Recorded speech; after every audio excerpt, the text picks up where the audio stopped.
Friends, నేను మీకు ఈరోజు రవ్వ దోశ మేకింగ్ ప్రాసెస్ చేసి చూపించబోతున్నానండి. దీనికోసం ఒక కప్పు బొంబాయి రవ్వ, 3/4 కప్పు బియ్యం పిండి, 3/4 కప్పు వేసుకోవాలండి బియ్యం పిండి. ఆ కప్లో ఒక హాఫ్ పార్ట్ మైదా వేసుకోవాలి. మైదా వేసుకొని డ్రై ఇంగ్రీడియంట్స్ అన్నీ మిక్స్ అయ్యే విధంగా ఒకసారి కలపాలండి విస్కర్తో.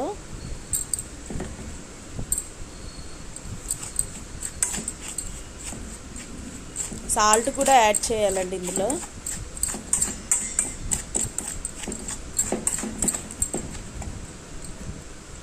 తర్వాత ఇందులో వాటర్ యాడ్ చేసుకోవాలండి.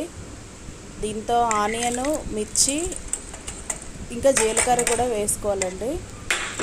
కరివేపాకు వేసుకోవచ్చు, లేదంటే అల్లం వేసుకోవచ్చు అండి. ఎవరి టేస్ట్కి తగ్గట్టు వాళ్ళు వేసుకోవచ్చు. బ్యాటర్ అనేది ఇలా లూజ్గా ఉండాలండి, వాటరీగా ఉండాలి ఈ బ్యాటర్ అనేది. చూసారు కదా, థిక్గా ఉండకూడదండి, వాటరీగానే ఉండాలి.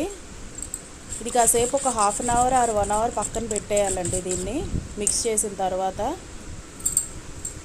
నెక్స్ట్ ఒక ప్యాన్కి మనం ఆయిల్ వేసుకొని ఆనియన్ కానీ లేదంటే టిష్యూతో కానీ ఒకసారి అంతా క్లీన్ చేయాలండి. అప్పుడు దోశ మనకు పర్ఫెక్ట్గా వస్తుంది. ఈ విధంగా పరుచుకునేటట్టుగా వేసుకోవాలండి దోశ. మన నార్మల్ మినప దోశలాగా ఎలా అంటే అలా రాదండి, ఇది ప్యాన్కి స్టిక్ అయిపోతుంది. మనం అలా అడ్జస్ట్ చేసుకుంటూ పరుచుకునేటట్టుగా వేసుకోవాలండి రవ్వ దోశ అనేది. ఎప్పుడైనా ఆ గ్యాప్స్ ఫిల్ చేసుకుంటూ వేసుకోవాలండి.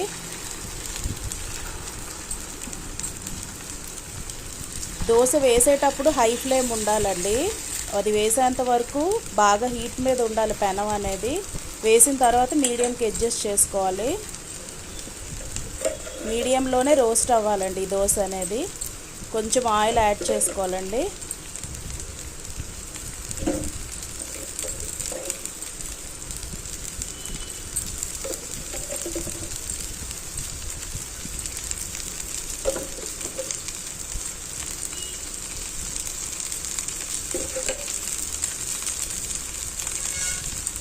ఇది మంచిగా రోస్ట్ అవ్వడానికి టైం ఇవ్వాలండి. ఇప్పుడు స్లోగా ఫ్లిప్ చేయాలండి దాన్ని.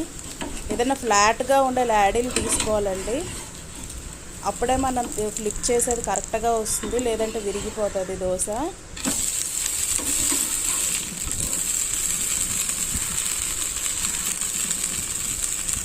అంతేనండి, రవ్వ దోశ రెడీ అయిపోయింది మనకి తినడానికి.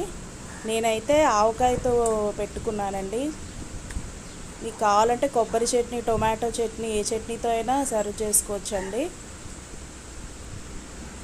ఇన్స్టెంట్గా రెడీ అయిపోతుందండి ఈ దోశ అనేది.